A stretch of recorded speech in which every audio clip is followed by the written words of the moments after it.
Parenting can be the most rewarding, growth-inspiring thing you can do in your life, but it can leave you feeling unsure about your abilities, frustrated at yourself, and guilty about the potential emotional scars you're creating in your kids. So I want you to take a moment to really hear and absorb what I'm about to say. Still yourself, take a breath, and tell all those noisy thoughts to be quiet for a moment and hear this. You don't have to get this parenting thing perfect. That's right, you don't have to get this parenting thing perfect. Humans are pretty robust creatures. We take a lot to permanently dent, and we can recover from our emotional injuries with a little bit of the right care and attention. As parents, it's important to remember that your kids weren't born with a manual, and even if they were, that manual would be different for each of your children. As such, parenting is the process of taking a few essentials such as giving love, giving a safe space to learn, and being clear about your expectations and your limits, and making moment-to-moment decisions about what is best for your kids. We may not be born with a manual, but we are all born with a desire to connect with others, to be cared for, and to be seen in the eyes of another as valuable. So, you don't have to be the perfect parent, but you do have to try your best to give your kids moments of undivided attention. I'm not talking about hours of child or adolescent-led activity in which you have to forego a week's worth of washing whilst you watch multiple playthroughs of the latest Final Fantasy game.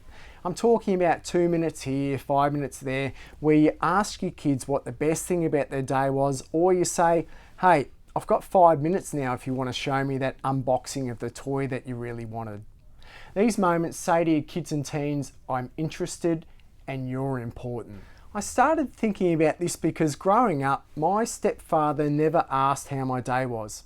Without knowing it, I craved this attention and would seek it out in destructive ways like showing off how much I knew or getting into fights. I'm pretty sure that if he had been able to take 5 minutes here and there to show his interest in me, I wouldn't have sought others' interest in such disconnected and problematic ways. Now, I'm not looking for sympathy here, but merely trying to demonstrate the awesome gift we can give our kids without having to know all the parenting stuff. I'm not really sure where I'm going with this video today, but I think the two concepts are connected. We feel most guilty and at a loss about our parenting when we are disconnected from our kids. We respond in ways that leave us feeling awful, having shouted, used sharp words, or had unrealistic expectations of what our kids can do when we haven't taken the time to connect with them. We're more in tune with our kids and teens when we spent time with them and recall their individual personalities, quirks, and needs. Oh, that's right, Jenny's really tidy, but she takes forever to tidy up. She's going to need some more time if I ask her to do so. It's in these moments that we're less worried about being the perfect parent, and instead we're doing parenting by being connected in our relationship with our kids, showing our interest and reacquainting ourselves with who they are. So, here's the mantra again with a little bit added on. You don't have to get this parenting thing perfect. But you do need to find small pockets of time to be with your kids in ways that show your interest in them and allow you to see them for who they are. Bye for now.